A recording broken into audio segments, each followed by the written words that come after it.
PM Modi ने केरलम के विकास से जुड़े 11,000 करोड़ की योजनाओं का लोकार्पण किया। पीएम ने केरल के पलक्कड़ और तमिलनाडु के पोलाची के बीच नई ट्रेन सेवा का उद्घाटन भी किया। पीएम ने नई ट्रेन सर्विस को वर्चुअली हरी झंडी दिखाकर रवाना किया। पीएम मोदी ने केरलम के विकास से जुड़े 11,000 करोड़ की योजनाओं का शिलान्यास और लोकार्पण किया। पीएम ने केरल के पलक्कड़ और तमिलनाडु के पोलाची के बीच नई ट्रेन सेवा का उद्घाटन भी किया। पीएम ने नई ट्रेन सर्विस को वर्चुअली हरी झंडी दिखाकर रवाना किया। इस दौरान पीएम मोदी ने कहा कि मेरा कोच्चि आना हमेशा बहुत शानदार अनुभव होता है। आज इस वाइब्रेंट कोस्टल सिटी से मुझे केरलम के लिए विकास को और गति देने का अवसर मिला है। पीएम ने ये भी कहा कि मैं केरलम की जनता को इन परियोजनाओं के लिए बधाई देता हूँ। आत्मनिर्भर भारत बनाने के लिए मेक इन इंडिया के लिए पेट्रोलियम सेक्टर का विस्तार बहुत आवश्यक है। लोकसभा में स्पीकर के खिलाफ विपक्ष के अविश्वास प्रस्ताव पर चर्चा के दौरान खूब हंगामा हुआ। बीजेपी सांसद रविशंकर प्रसाद ने राहुल गांधी और विपक्ष पर कई आरोप लगाए।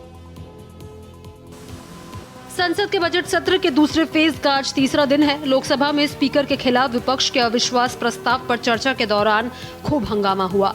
बीजेपी सांसद रविशंकर प्रसाद ने राहुल गांधी और विपक्ष पर कई आरोप लगाए।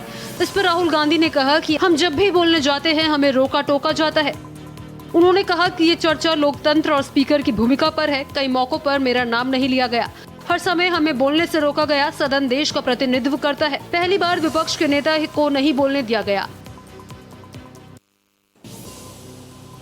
सुप्रीम कोर्ट ने गाजियाबाद के 32 साल के हरीश राणा के मामले में यह ऐतिहासिक फैसला सुनाया। याचिकाकर्ता के मेडिकल सपोर्ट सिस्टम को हटाने का निर्देश दिया गया है। दिल्ली एम्स में यह प्रक्रिया पूरी की जाएगी। देश में पहली बार सुप्रीम कोर्ट ने एक ऐसे मामले में निष्क्रिय इच्छा मृत्यु की इजाजत दी है जिसमें एक व्यक्ति पिछले 13 सालों से कोमा जैसी स्थिति में जिंदगी और मौत के बीच जूझ रहा था। अदालत ने गाजियाबाद के 32 साल के हरीश राणा के मामले में यह ऐतिहासिक फैसला सुनाया। साल 2013 में चंडीगढ़ में अपने पेइंग गेस्ट हॉस्टल से चौथी मंजिल से गिरने के बाद उसकी जिंदगी पूरी तरह बदल गई।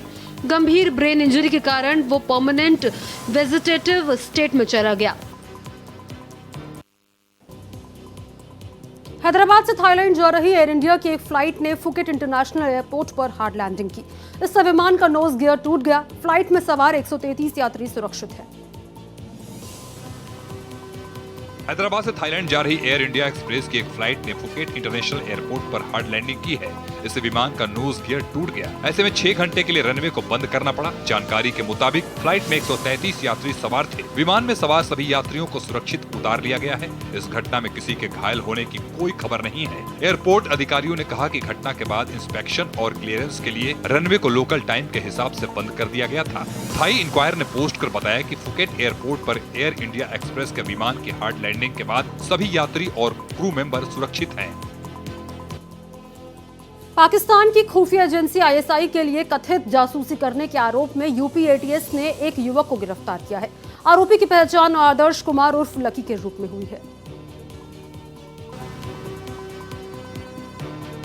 आगरा में यूपी एटीएस को बड़ी कामयाबी मिली है। पाकिस्तान की खुफिया एजेंसी आईएसआई के लिए कथित जासूसी करने के आरोप में यूपी एटीएस ने एक युवक को गिरफ्तार किया। आरोपी की पहचान आदर्श कुमार उर्फ लकी के रूप में हुई है, जो भारतीय नौसेना में लांस नायक के पद पर केरल में तैनात था। एटीएस ने 10 मार्च को उसे गिरफ्तार कर अदालत में पेश किया, जहाँ से न्यायिक कस्टडी में भेज दिया गया है। एटीएस को लगातार सूचना मिल रही थी कि एक शख्स पाकिस्तान बेस्ड आईएसआई एजेंट के संपर्क में रहकर भारत से जुड़ी संवेदनशील जानकारी साझा कर रहा है। युद्ध का असर अब रेलवे पर भी दिखने लगा है। आईआरसीटीसी ने स्टेशनों पर इंडक्शन और माइक्रोवेव से खाना पकाने के निर्देश दिए हैं और ट्रेनों में भोजन सेवा अस्थायी रूप से बंद हो सकती है। आईआरसीटीसी ने स्टेशनों पर इंडक्शन और माइक्रोवेव से खाना पकाने के निर्देश दिए हैं और ट्रेनों में भोजन सेवा अस्थायी रूप से बंद हो सकती है। रेलवे अधिकारियों के मुताबिक देश भर में एलपीजी सिलेंडर की कमी का असर रेलवे कैटरिंग पर भी पड़ने लगा है। ऐसे में रेलवे अस्थायी रूप से ट्रेनों में पकाए जाने वाले भोजन की सेवा रोकने पर विचार कर रहा है। एक रिपोर्ट के मुताबिक जिन यात्रियों ने टिकट बुकिंग के समय भोजन प्री बुक किया है, उन्हें रिफंड देने पर भी विचार किया जा रहा है। आईआरसीटीसी ने रेलवे स्टेशनों पर मौजूद फूड प्लाजा, रिफ्रेशमेंट रूम और जन आहार केंद्रों को अब माइक्रोवेव ओवन और इलेक्ट्रिक इंडक्शन जैसे उपकरणों का उपयोग करने को कहा है। एलपीजी सिलेंडर न होने की वजह से दिल्ली हाईकोर्ट के वकीलों की कैंटीन में मेन कोर्स खाना नहीं मिलेगा। हाईकोर्ट के कैंटीन में एक नोटिस चिपकाया गया है जिसमें लिखा गया है कि एलपीजी सिलेंडर न होने की वजह से लॉयर्स कैंटीन में मेन कोर्स खाना नहीं मिलेगा। एलपीजी सिलेंडरों की भारी किल्लत का असर दिल्ली हाईकोर्ट में भी देखने को मिला। एलपीजी सिलेंडर न होने की वजह से दिल्ली हाईकोर्ट के वकीलों की कैंटीन में मेन कोर्स खाना नहीं मिलेगा। दिल्ली हाईकोर्ट की कैंटीन में एक नोटिस चिपकाया गया है जिसमें लिखा गया है कि एलपीजी सिलेंडर न होने की वजह से लॉयर्स कैंटीन में मेन कोर्स खाना नहीं होगा। कैंटीन प्रबंधन ने बताया कि गैस न होने से खाना बनाना असंभव है। हालांकि सैंडविच, सलाद और अन्य हल्का नाश्ता उपलब्ध रहेगा। ये समस्या दिल्ली एनसीआर में एलपीजी की सप्लाई बाधित होने के कारण आई है। पटना समेत कई जिलों में एलपीजी की सप्लाई लड़खड़ाने लगी है। हालात यह है कि पटना में कमर्शियल सिलेंडर की सप्लाई अगले आदेश तक बंद कर दी गई है। तेल गैस की आपूर्ति बाधित होने से बिहार में एलपीजी संकट गहराने लगा है। राजधानी पटना समेत कई जिलों में एलपीजी की सप्लाई लड़खड़ाने लगी है। हालात ये हैं कि पटना में कमर्शियल सिलेंडर की सप्लाई अगले आदेश तक बंद कर दी गई है, जबकि घरेलू उपभोक्ताओं के लिए गैस बुकिंग की समय सीमा 21 दिनों में बढ़ाकर 25 दिन कर दी गई है। इस फैसले से सबसे ज्यादा परेशानी रेस्टोरेंट और होटल कारोबारियों को हो रही है। इस बीच बाजार में गैस की कालाबाजारी शुरू हो गई है, जहाँ एक सिलेंडर की कीमत 1800 से 2000 रूपए तक पहुँच गई है, जबकि कुछ जगहों पर यह कीमत 3000 रूपए तक बताई जा रही है। नवादा में लोग घरेलू गैस सिलेंडर लेने के लिए एजेंसियों पर पहुंच रहे हैं, जहां वो एक के बजाय दो सिलेंडर खरीद रहे हैं। ईरान में जारी अमेरिका इजराइल युद्ध की वजह से वैश्विक स्तर पर एलपीजी की आपूर्ति प्रभावित हुई है। इसका असर अब भारत के छोटे शहरों तक भी पहुंच गया है। नवादा में लोग घरेलू गैस सिलेंडर लेने के लिए एजेंसियों पर पहुंच रहे हैं, जहां वह एक के बजाय दो सिलेंडर खरीद रहे हैं। स्थानीय गैस एजेंसी के मालिक ने बताया कि लोगों में युद्ध के कारण भविष्य में आपूर्ति रुकने का डर है। अनावश्यक बुकिंग और कालाबाजारी रोकने के लिए अब एजेंसियों पर ओटीपी के बिना सिलेंडर नहीं दिया जा रहा है। बिहार के बाढ़ अनुमंडल से राहत भरी खबर है, जहां बाढ़ के घरेलू गैस की कोई कमी वहां पर नहीं देखी जा रही है। बाढ़ की सबसे बड़ी गैस एजेंसी के कर्मी ने लोगों को पैनिक नहीं होने की सलाह दी है। जहां इजराइल ईरान युद्ध के बीच गैस के लिए लोगों में मारामारी है, वहीं बिहार के बाढ़ अनुमंडल से राहत भरी खबर है, जहां बाढ़ में घरेलू गैस की कोई कमी नहीं देखी जा रही है। गैस गोदाम इंचार्ज ने बताया कि हर दिन गैस सिलेंडर आ रहा है। जो ऑनलाइन बुकिंग कर रहे हैं उनके घर घर जाकर गैस पहुंचाई जा रही है। हालांकि गैस एजेंसी के कर्मी बता रहे हैं कि रोजाना खपत से आधी घरेलू गैस आ रही है, जिसके कारण उपभोक्ताओं को थोड़ा इंतजार करना पड़ रहा है। बिहार के बेगूसराय में रेलवे की जमीन पर अवैध कब्जे को हटाने के लिए प्रशासन ने बुलडोजर चलाया, जिससे इलाके में अफरा तफरी का माहौल बन गया। बेगूसराय में एक बार फिर अतिक्रमण के खिलाफ बड़ी कार्रवाई देखने को मिली है। रेलवे की जमीन पर अवैध कब्जे को हटाने के लिए प्रशासन ने बुलडोजर चलाया, जिससे इलाके में अफरा तफरी का माहौल बन गया। रेलवे लाइन किनारे अवैध रूप से बने कई घर और झोपड़ियों को तोड़कर हटाया गया। बुलडोजर की कार्रवाई शुरू होते ही वहां बसे लोगों के बीच हड़कंप मच गया और मौके पर अफरा तफरी का माहौल बन गया। वहीं सुरक्षा व्यवस्था को लेकर मौके पर भारी संख्या में रेलवे पुलिस बल और अधिकारी तैनात रहे। सीतामढ़ी में कोर्ट परिसर के बाहर निगरानी विभाग की टीम ने एक घूसखोर मुखिया को 16,000 रुपए की रिश्वत लेते रंगे हाथ गिरफ्तार किया है। सीतामढ़ी में उस समय अफरा तफरी का माहौल बन गया जब कोर्ट परिसर के बाहर निगरानी विभाग की टीम ने एक घूसखोर मुखिया को रिश्वत लेते रंगे हाथों गिरफ्तार कर लिया। मुखिया 16,000 रुपए घूस लेते हुए देखा गया, तभी निगरानी विभाग की टीम ने उसे धर दबोचा। मुखिया 16,000 रुपए की घूस ले रहा था, तभी निगरानी विभाग की टीम ने उसे धर दबोचा। मामला नल जल योजना से जुड़ा हुआ बताया जा रहा है। पंप संचालक और वार्ड सदस्य को सरकार की ओर से पंप संचालन के लिए हर महीने 2,000 रुपए का भुगतान किया जाता है। मिर्जापुर जिम की आड़ में कथित धर्मांतरण के मामले में मुख्य आरोपी इमरान खान के घर राजस्व विभाग की टीम पहुंची, जहां लेखपाल और कानूनगों ने उसके घर की पैमाइश की। मिर्जापुर में जिम की आड़ में कथित धर्मांतरण के मामले में प्रशासन ने कार्रवाई तेज कर दी है। मुख्य आरोपी इमरान खान के घर राजस्व विभाग की टीम पहुंची, जहां लेखपाल और कानूनगों की तरफ से मकान की पैमाइश की गई। इमरान खान के आलीशान मकान की जांच की जा रही है। अगर जांच में अवैध निर्माण या फिर अपराध से जुड़ी संपत्ति की पुष्टि होती है तो प्रशासन की तरफ से बुलडोजर की कार्रवाई भी की जा सकती है। पुलिस इस मामले में अब तक 8 आरोपियों को गिरफ्तार कर चुकी है, जबकि मुख्य आरोपी का भाई अभी भी फरार है। रेलवे लाइन पार करते समय एक तेंदुआ ट्रेन की चपेट में आ गया। ट्रेन की चपेट में आने से तेंदुआ गंभीर रूप से घायल हो गया, जहां इलाज के दौरान उसकी मौत हो गई। ललितपुर के जखौरा रेलवे स्टेशन के पास रेलवे लाइन पार करते समय एक तेंदुआ ट्रेन की चपेट में आ गया। ट्रेन की चपेट में आने से तेंदुआ गंभीर रूप से घायल हो गया है। उसके पिछले हिस्से में गंभीर चोटें आई है। जानकारी मिलते ही मौके पर वन विभाग की टीम पहुंची और डॉक्टर्स मौके पर पहुंचे। इलाज के दौरान तेंदुए ने दम तोड़ दिया। स्थानीय ग्रामीणों ने बताया कि रेलवे लाइन पर तेंदुआ घायल पड़ा हुआ था, जिसके बाद इसकी सूचना वन विभाग को दी गई। सूचना मिलते ही वन विभाग की टीम वहां पर मौके पर पहुंची और घायल तेंदुआ को जाल में पकड़कर ले गई। शहडोल में तेज रफ्तार पिकअप और बाइक के बीच जोरदार टक्कर हुई। हादसे में बाइक सवार पति पत्नी की मौके पर ही मौत हो गई। इसके अलावा साथ मौजूद 13 साल की बेटी गंभीर रूप से घायल है, जिसका इलाज जारी है।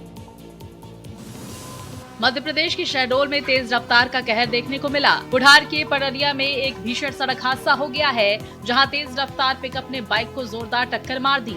टक्कर इतनी जोरदार थी कि इसमें बाइक सवार पति पत्नी की मौके पर ही मौत हो गई, जबकि उनके साथ मौजूद 13 साल की बेटी गंभीर रूप से घायल हो गई है, जिसे इलाज के लिए अस्पताल में भर्ती कराया गया। वहीं घटना के बाद ड्राइवर पिकअप लेकर मौके से फरार हो गया। सूचना मिलते ही पुलिस मौके पर पहुंची और दोनों शवों को कब्जे में लेकर पोस्टमार्टम के लिए भेज दिया है। पुलिस फरार पिकअप ड्राइवर की तलाश में जुट गई है।